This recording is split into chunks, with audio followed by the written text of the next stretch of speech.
heal the world, make this a better place for you and for me and the entire human race. There are people dying, but if you care enough for the living, make a better place for you and for me. Hello everybody, I'm Lady Cheryl and I want to welcome you to my YouTube channel. In this episode, I'm going to bring you part 2 of how I make my Comfrey liquid fertilizer. And I'm also going to share with you how I use it around my food forest and how I dilute it for young seedlings. In part 2 of this video, I'm going to share with you how I make a natural bug repellent to use on your crops in your garden. Okay, let's get started. Now, very quickly, I'm just going to review part 1 of this video, and in the description box, I'll leave a link where you can watch the whole video if you like. I took my comfrey, I cut it down, I stuffed it into these 5-gallon buckets, then I filled them with rainwater, put a brick on top of it, and let them ferment for just about a month. So now we're going to pick up where we left off. It is Sunday, June 7th. It's right at sunrise. I removed the tops off of the Comfrey fertilizer, liquid organic fertilizer that I have been fermenting. I think it's approximately a month. I will insert the exact date. All I have to do is go back and check my video. Flies are circulating around here because I took the top off and I removed the remnants of the Comfrey. And I put it right down here by this Gala apple tree. This is the biggest apple tree or biggest fruit tree in my food forest. And so I won't give it any of this fertilizer. I'll just spread the remnants of the Comfrey. And guys, it smells bad and it's attracting flies. But I'm going to take these wood chips right there and I will cover it up. So this is what the juice looks like. Yes, it stinks, but it is loaded with nutrition. And as I said, you can see all the flies over there. So I'm gonna get my shovel and I will cover it up. Like wood chips, you see all that white stuff there? That's mycorrhizal fungi. It's very healthy for your soil. So I'm just shoveling it up, putting it right here. Now I have to cover this area up right there.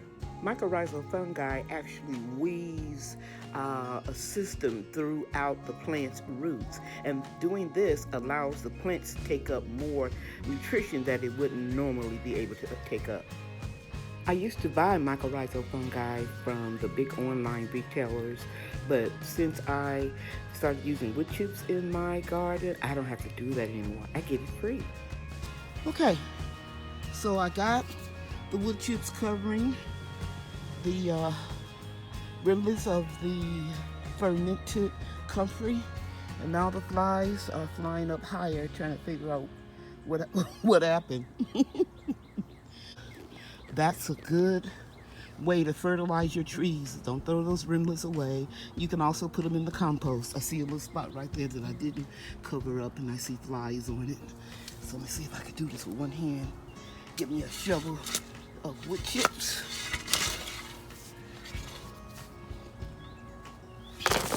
There we go. Now comes the nasty part. I have my gloves on, of course, and I'm just going to try to dip this bucket in here and start filling it. Yep.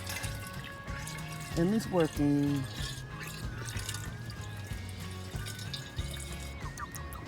It'll be easier for me to strain it once I get it in these gallon jugs.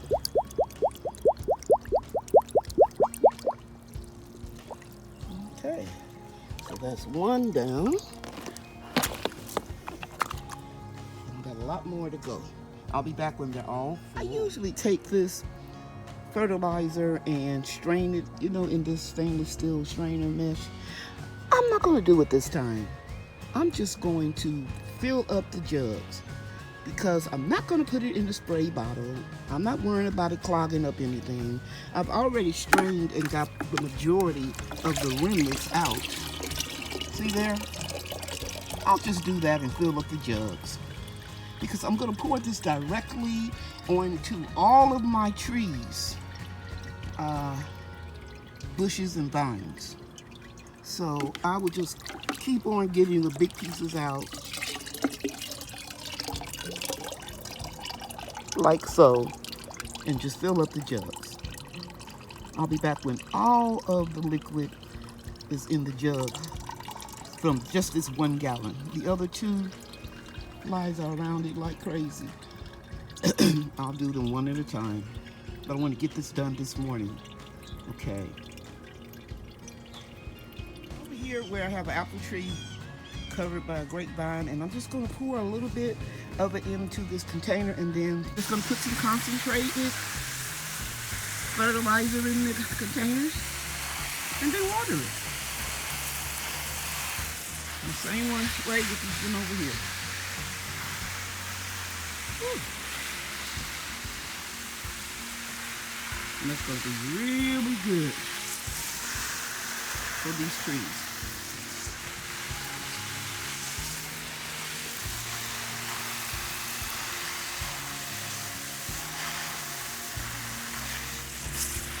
So there's no science, as I previously stated.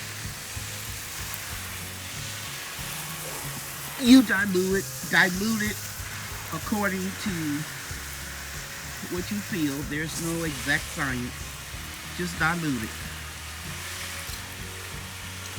And if you have a tree that is in trouble, you can put it on full strength. It won't hurt it. It's no chemical. It just came from all of that comfrey that you see behind this tree. And you can look right here and you can see how quickly it grew back from when I chopped it down. That's probably a month ago.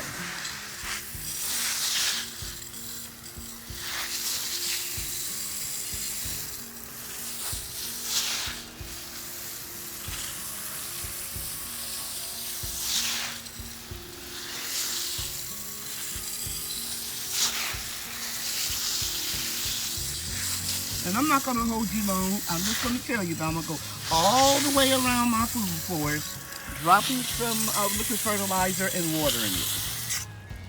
Okay, I'll be back. Around the food forest, feeding all the trees, and then I remembered something. Here is a 2-gallon backpack sprayer.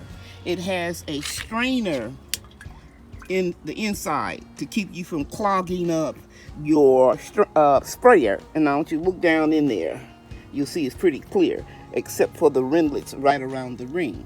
So I'm continuing to pour the full strength liquid fertilizer into this container. And I usually don't use it to spray with because it's too heavy for my back. I thought I could handle it. So anyway, I'm just going to pour the rest of the fertilizer in here. It'll be full strength, and I'll use it as needed. Okay. I think I've said everything I wanted to say.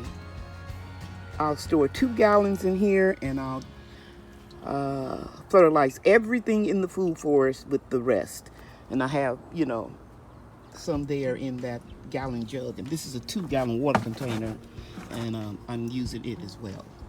Okay, now I want to share part 2 of this video. I'm going to share with you how I make my natural insect repellent.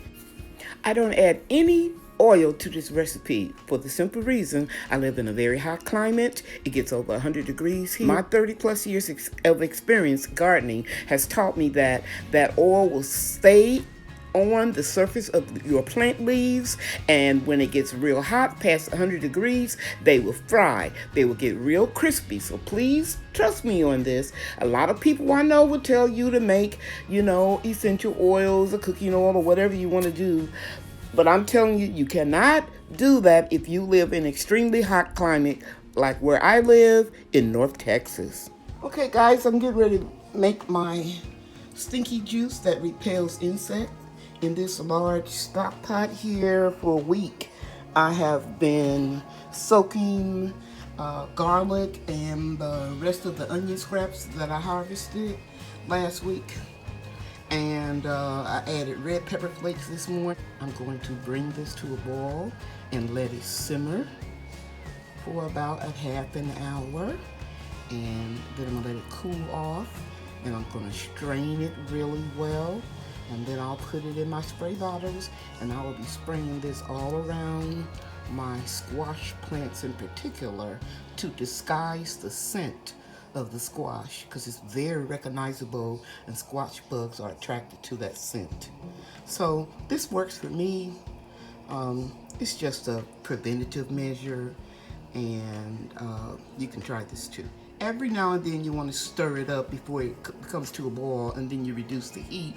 And I should say something, it's really not stinky. It just smells like garlic, onions, and peppers that's been sitting in a pot for a week. Now, you know good and well that stuff stinks. You cough when you try to pour it up in the bottles. The onion, garlic, and red pepper bug juice that I made. This is gonna keep some of the bugs away. It stinks, but not like the Comfrey tea. And I'm gonna take it and strain it, and I'll be back. This is strong. It's making me cough, I'm sorry. But you can see I strained it here. I'm gonna strain it again. And you can see all of the fine pieces. I'm gonna keep straining it because this is going to be a spray, and I don't want it to clog up my sprayer. So I'll bring you back with the final result. Okay, so this is 5-gallon bucket here. I'm sorry, guys. The fumes are getting to me. And this is what it looks like. It's been strained 3 times. Now, if you're wondering what I'm going to do with this, I'm going to set it outside, and I will sprinkle it all in my garden beds around trees, because it has a lot of red pepper and garlic and onion in it, and rodents don't like it, okay? Okay, guys, I have finished straining the bug repellent juice that I made, and I've got it poured up into gallon containers. It made a little bit over 2.5 gallons. I will store this in my grow room and just fill up this sprayer whenever I need it. So every morning after I finish watering, I will spray some of this around my more susceptible plants. Did I say that right? Anyway, you guys know what I mean. Like the squash, the blue hubbard squash, and the butternut squash. They have a very distinct squash smell, and the squash bugs just come straight to them. So I hope I can disguise the, smell by putting this onion, garlic, and red pepper concoction I make. I do this every year. I want to stress the importance of not putting oils on your plants if you live in very hot climates like I do. For example, the high was 98 degrees today, and this is just the 1st of June, guys. And it's 94 degrees right now. So every evening around 8 o'clock, between 7 and 8, I will remove my shade cloths off, and I'll spray a little of this too. So I'm going to spray just a little every morning. If you're wondering where I get this from, these spray bottles, I get them from that big online store that starts with an A. And I love them. And I ordered me a 3-pack. I think it's like $10.98 every few months, because I like this because it gives a real strong force when you need it, and then you can, mist it when you need to. So yeah, I love these bottles. I'm gonna take a little quick vacation, a little camping trip with my sons, And if you know me, you know that I love camping better than exotic places. And when I go, I'm going to take these bottles that I have been accumulating, and I'm going to put little tiny holes in the caps, and I'll fill them up with rainwater and turn them upside down, and I'll insert them in the ground. That way it can slowly water the plants when I'm gone for a few days. I thought I'd just throw that in this video. Okay, guys, thank you so much for taking time out of your schedule to watch my video. You know that God loves you, and I love you too. If you like this video, please like and subscribe and tell your friends about my channel. Thank you for watching. Bye now. The end.